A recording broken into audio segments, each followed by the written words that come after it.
kelompok 1 yang beranggotakan saya sendiri Novia Ivana BP 1910213015 dan rekan saya. Perkenalkan, nama saya Ajim Baitur Rahman BP 1910211072 dan rekan saya. Terima kasih rekan saya.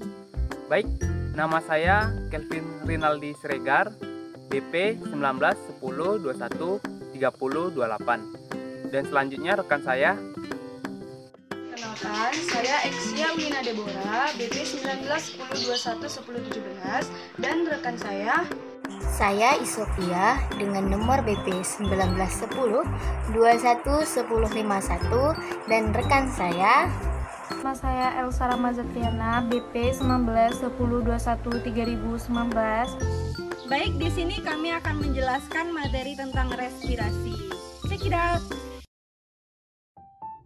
Respirasi adalah peristiwa oksidasi kompleks suatu substrat dalam semua sel hidup suatu organisme untuk membentuk molekul yang lebih sederhana berupa karbon dioksida dan air dengan melepaskan energi. Peristiwa respirasi terjadi terus-menerus siang dan malam pada semua sel hidup. Apabila respirasi ini terhenti, maka sel tersebut akan mati.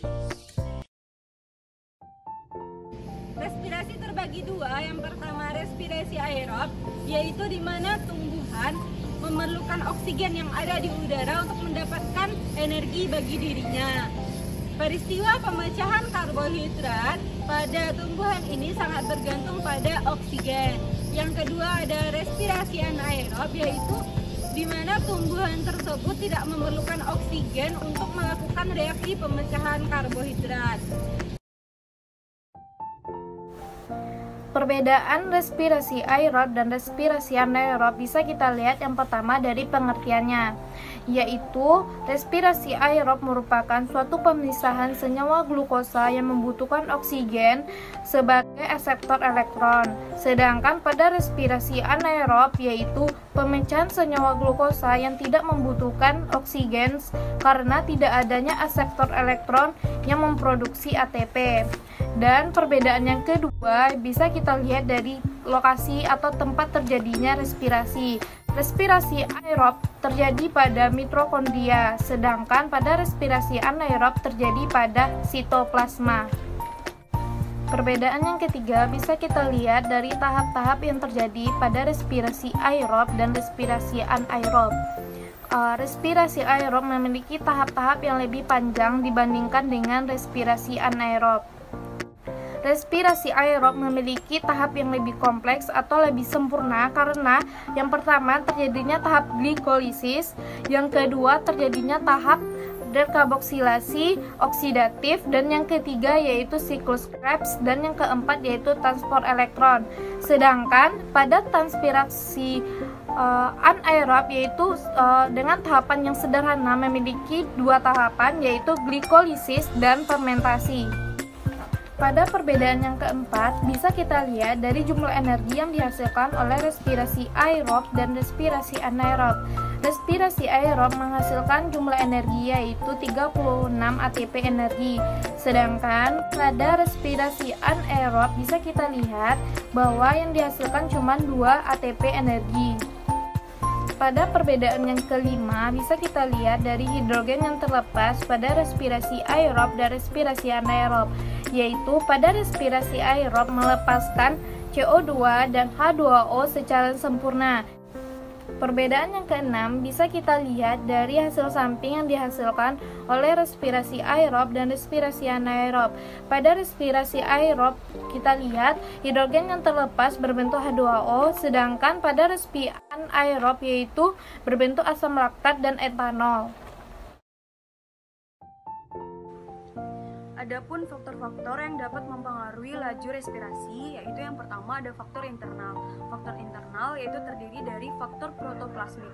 Faktor protoplasmik adalah pertambahan kuantitas protoplasma diakibatkan sel yang masih mengalami masa pertumbuhan dan juga seiring dengan penambahan massa dari protoplasma, sehingga adanya penambahan dan juga penyempurnaan enzim di dalam protoplasma, maka dapat kita simpulkan bahwa jika semakin bertambah umur sel, maka semakin cepat juga laju respirasinya.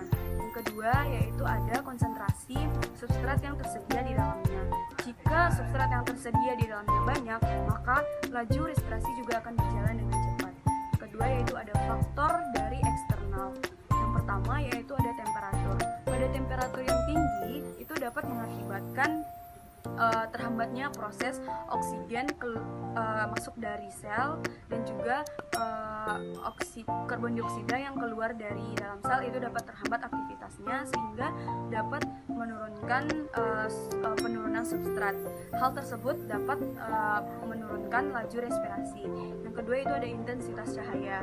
Semakin meningkatnya intensitas cahaya, maka hal tersebut akan mempengaruhi percepatan laju respirasi, karena hasil fotosintesis dan juga substrat yang tersedia juga akan semakin banyak. Yang ketiga yaitu ada konsentrasi oksigen di udara. Kita tahu bahwa oksigen adalah faktor utama dari aerob, juga akan bergantung pada konsentrasi tersebut. Yang keempat yaitu ada karbon dioksida. Konsentrasi karbon dioksida yaitu peningkatan konsentrasi karbon dioksida. Jika semakin banyak terjadi, maka penutupan stomata juga akan semakin cepat, sehingga itu dapat menyebabkan terhambatnya pertukaran gas, dan itu akan menyebabkan daripada terhambatnya laju respirasi. Dan yang terakhir yaitu ada tersedianya air. Kita tahu bahwa air adalah sebagai media proses respirasi. Jika air yang tersedia sedikit, maka laju respirasi juga akan terhambat. Baik, segitulah daripada faktor-faktor yang dapat mempengaruhi laju respirasi. Nah, selanjutnya kita akan membahas tentang tahapan-tahapan dari respirasi aerob. Nah, di sini aerob terdiri dari 4 tahapan, yaitu glikolisis, dekarboksilasi oksidatif, siklus Krebs, dan transport elektrolisis. Glikolisis adalah tahapan di mana glukosa berantai karbon 6 dioksidasi menjadi asam pirufat yang berantai karbon 3. Nah, saat proses oksidasi ini akan terjadi proses di mana menghasilkan selain asam pirufat, yaitu 2 NADH dan 2 ATP, sehingga pada glikolisis yang terjadi pada sitoplasma, glukosa yang berantai C6 akan diubah menjadi 2 asam pirufat, 2 NADH dan 2 ATP. Namun 2 ATP yang dihasilkan pada glikolisis akan hilang, karena untuk proses selanjutnya dari respirasi aerob ini akan masuk ke mitokondria, sehingga membutuhkan 2 ATP. Selanjutnya tahap kedua yaitu dekarboksilasi oksidatif. Dekarboksilasi oksidatif terjadi pada matriks pada mitokondria. Di sini asam pirufat yang dihasilkan oleh glikolisis akan dipecah menjadi 2 asetil koenzim A atau 2 asetil CoA. Dalam pemecahan ini, selain mendapatkan 2 asetil CoA, akan didapatkan juga 2 NADH. Namun pada proses ini akan menghasilkan hasil sampingan, yaitu 2 CO2. Selanjutnya tahap ketiga yaitu siklus Krebs. Tahapan ini disebut siklus karena pada tahapan ini akan terjadi secara terus-menerus secara berulang. Nah, pada tahapan ini digunakan yaitu 2 asetil CoA yang didapatkan dari dekarboksilasi oksidatif yang akan diubah menjadi energi.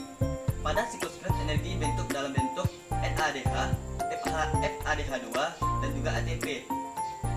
Nah, pada siklus Krebs yang terjadi pada matriks mitokondria akan dihasilkan hasil akhir yaitu 4 CO2, 6 NADH, 2 FADH2 dan juga 2 ATP.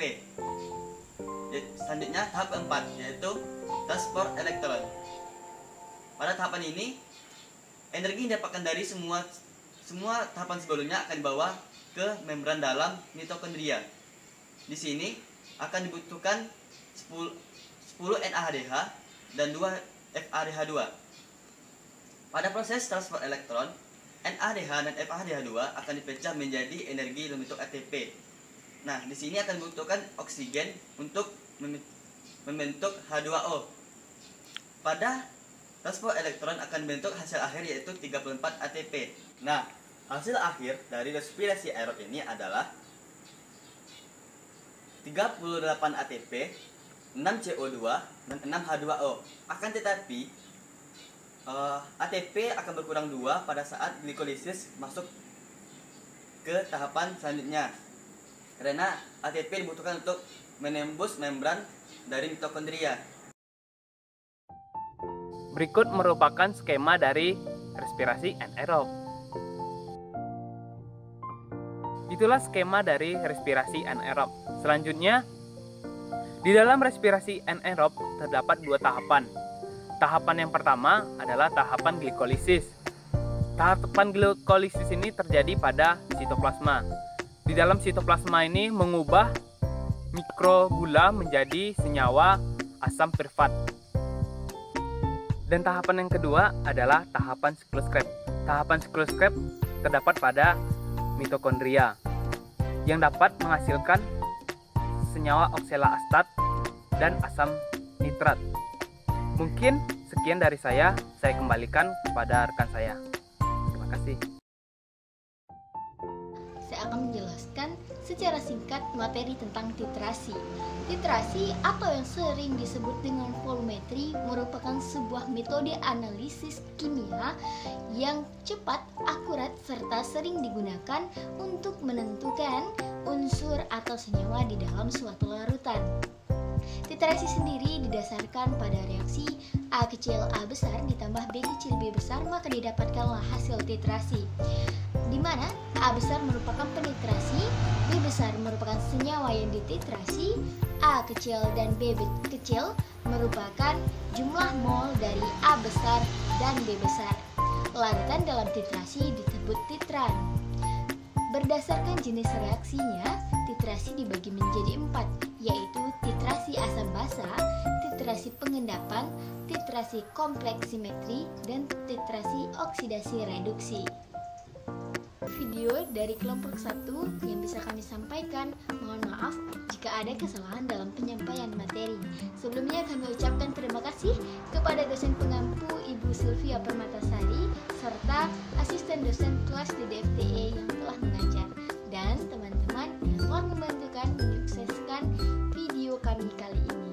Sekian, wassalamualaikum warahmatullahi